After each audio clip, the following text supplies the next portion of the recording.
Hey, Bulldog fans, welcome to this week's edition of the Bryant Football Coaches Show. I'm Tristan Hobbs. I'm joined by the head coach of the Bulldogs, Chris Merritt. Bulldogs coming off a 24-17 loss to rival Sacred Heart last Saturday. This Saturday, they'll have their one and only bye week of the 2019 season. They'll get back to action November 16th when they host Duquesne on Senior Day.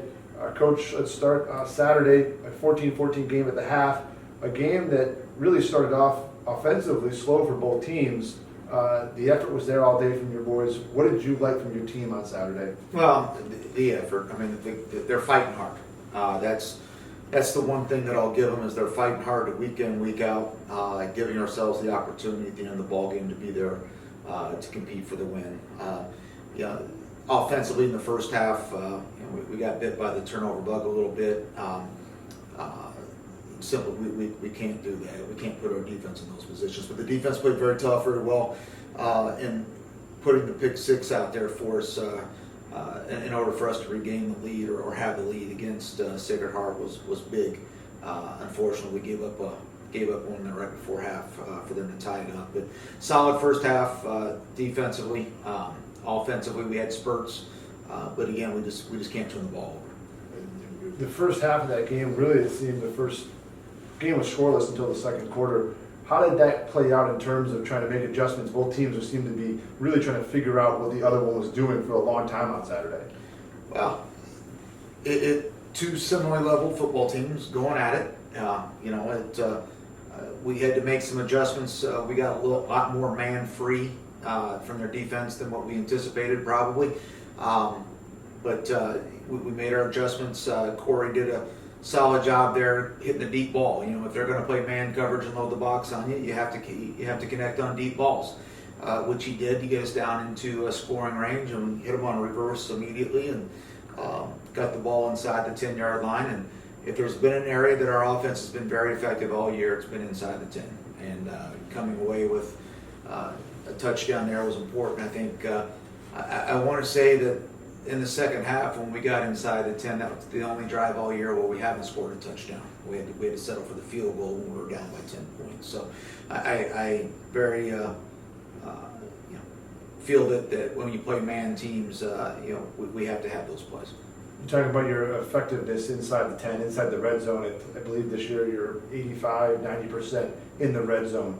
What has been a factor? What have you guys done well once you've gotten the football there? Well, traditionally, we simply are not a big play offense. We're not going to pop a 70-yard touchdown on people. What we've got to do is we're very good about being methodical, taking up chunks and yards of 8 yards at a time. But for whatever reason, down inside the red zone, the guys smell it. They smell the goal line. We haven't been there as much this year as what we want to be in. And they've done a great job of putting points on the board. Your defense facing one of the league's best offenses. Three seniors really. We talked about last week, these guys, 3 games left. You can see a different level in them. Tomas Wright, Robert Brown, and Jesse Demerowitz all had big games for your defense. How much have those guys meant for this program in instilling what you want this program to look like, as well as on the field in the actual play? Well, listen, I first thing I did in speaking to President Makeley and Bill Smith when they hired me back in December, we were going to put a focus on defense. We wanted to be that defense that nobody wanted to play in the NEC, and I'm very happy for both Jesse and for Tomas that they both hit career marks in the game Saturday. It says worlds about them as individual players. I think either one of them would give back those marks for us to score 8 more points, at this point. But they're having very solid senior years, and we're excited for them in the future moving forward because we use that in recruiting as well. We challenge every kid that comes into the program, hey, these are the marks that are set. That was one of the great things about meeting Jordan Brown the night before, where he set the marks in our rushing and our scoring here at Bryant. And we want every young man to come in our program and say, hey, these are the marks we want you to get to. These are the marks that you aspire for, and they're setting the bar. Anytime you can get a player to set the bar in your program history, those are good things. Bar is set very high. Jesse Demerowitz, first to ever have over 300 career tackles. And then Tomas Wright, the career sack record, 30.5 sacks. That's a lot of sacks in a career. What, maybe one thing or two things does he do so well that's helped him? Well, he has a particular skill set on the edge that makes one-on-one blocking for Tomas to his advantage. And I think Coach Massell has done a great job this year. Thomas is forced a lot of one-on-ones, whether it be overloading the other side and of the defense and forced offensive tackles to block Tomas one-on-one, or he gets even better if he gets paired up on a running back. But he's got a specific skill set that with the speed rush on the edge that allows him to get to quarterbacks. And if he's not getting there, he's putting pressure on him, and that's what we have to do.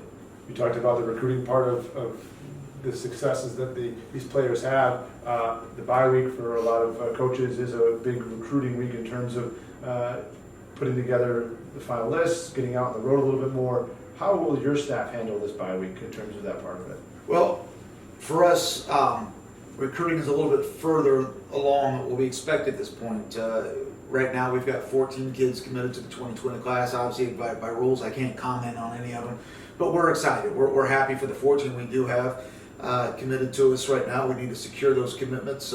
We're still looking to get another 5 or 6 at specific positions that are going to be of need for us from graduation. But you're 100% right. We've been focused on the last 10 weeks on all game weeks, and it's hard to get into recruiting, and especially when the season is like we're having. We're spending more and more time trying to figure out how to win ball games and less time on the recruiting side of things. So this gives us a great opportunity this week to go out and see some kids that we've had questions on, to seal some of the commitments that we've already gotten, and to really evaluate. My inbox is full of videos and things that I need to sit down and evaluate and just keep the process going, because recruiting is a fluid environment. It's definitely not structured and set in stone. And then on Saturday, you talked about how important this bye week was for your team's health. And I think that every football team at this point of the season would love a bye week because of that factor. How will you use this as a team going into the last 2 weeks of the season? Oh, so we're not going to cry and moan about it. We've got a lot of injuries, a lot of season-ending injuries. Our entire skill offensively from spring football is done. They have been for half the season. Our biggest thing right now isn't so much we're paper thin, but it's making that paper stronger. Right now we're trying to get our, even though we're paper thin at a lot of spots, these guys are playing week in, week out, beat up, and we need to take this opportunity to heal up a little bit and maybe get a guy or two back at some spots to make us a little bit deeper, so we can put on a good final push these last 2 ball games. Head coach Chris Merritt, the Bulldogs are off this week. They'll be back in action on November 16th when they host Duquesne at Burns Stadium. It'll be Senior Day. Kickoff is at 1 o'clock. Senior Day ceremonies will start roughly around 12:30. A 23-member senior class being honored prior to the game. Be sure to follow the Bulldogs on social media at Bryant U Football.